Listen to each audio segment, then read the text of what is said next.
ایک آمد وہ تھی جو 12 ربیع الاول کو مکہ المکرمہ میں ہوئی ہے، جس کا ذکر عبد المطلب بھی کر رہے ہیں، جس کا ذکر آمنہ بھی کر رہی ہیں، جس کا ذکر حلیمہ بھی کر رہی ہیں۔ اب ایک آمد یہ ہے جو مدینہ المنورہ میں ہونے والی ہے، جب نبی کریم مکہ سے چلتے ہیں، ساتھ میں حضرت ابو بکر صدیق رضی اللہ تعالی عنہ ہیں۔ لیکن جیسے ہی مدینے کی طرف رواں ہے تو جو تاریخی واقعات ہیں میں ان کو سب کو چھوڑ رہا ہوں، لیکن جب مدینے والوں کو یہ خبر پہنچی کہ آقا دو جہاں رحمت دو عالم صلی اللہ تعالی علیہ وسلم مدینہ شریف تشریف لا رہے ہیں، تو تمام صحابہ نے مل کر اپنی بچیوں کو ایک ترانہ دیا، ان بچیوں نے اس ترانے کو یاد کیا۔ اب ایک جگہ ہے ثنیات الوداع، وہ جگہ وہ ہے جو مدینے سے باہر ہے، جہاں پر ریسیو کرنے کے لیے مدینے والے جاتے تھے، اور کسی مہمان کو جب ڈراپ کرنا ہوتا، رخصت کرنا ہوتا، تو یہ مدینے والے اسی وادی کے پاس جاتے۔ یہ مدینے سے باہر وادی کا نام ہے،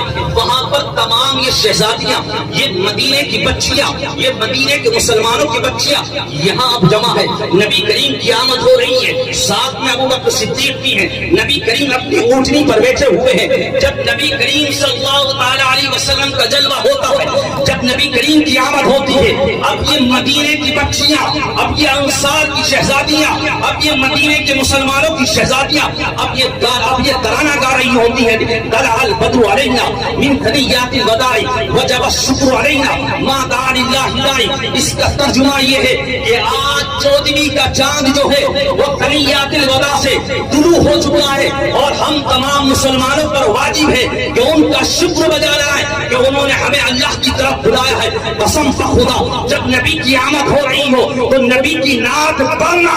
یہ مدینے کے مسلمانوں کی بچیوں کی سنت ہے۔ جب نبی کی آمد ہوئی، اب یہ بچیاں ترانہ گا رہی ہیں، اب صحابہ تمام جمع ہے، اس میں مہاجرین بھی ہے، انصار بھی ہے۔ یہ جگہ مدینے سے باہر ہے، نبی کریم کو تمام نے ریسیو کر لیا۔ یہ بالکل ایسا معاملہ ہے کہ جہاں تک گاڑی پہنچ سکتی ہے وہاں تک آپ سب پہنچ گئے، اپنے پیر کو آپ نے ریسیو کیا، لیکن جہاں تک پہنچنا ہے وہاں تک آپ سب لوگ اپنے پیر کو لے کر چلتے ہو۔ یہ قافلہ بن گیا، یہ جلوس بن گیا، نبی کریم کو مدینے سے باہر ثنیات الوداع میں ریسیو کیا گیا۔ وہاں پر صحابہ جمع اور تمام یہ شہزادیاں جمع جو ترانہ گا رہی ہیں، نبی کی نعت پڑھ رہی ہیں۔ نبی کریم جب مدینے کی گلیوں سے گزر رہے ہیں، یہ جلوس چل رہا ہے جس کا قبلہ رحمت دو عالم ہے، اور جس کے باراتی تمام صحابہ ہیں، جس میں انصار بھی ہے، مہاجرین بھی ہے۔ جب تک ایوب انصاری کا گھر نہیں آ جاتا ہے یہ اونٹنی رکتی نہیں ہے۔ معلوم ہوا جلوس کی شکل میں نبی کی آمد پر نکلنا یہ کوئی بدعت اور شرک نہیں ہے، بلکہ یہ انصار اور مہاجرین صحابہ کی سنت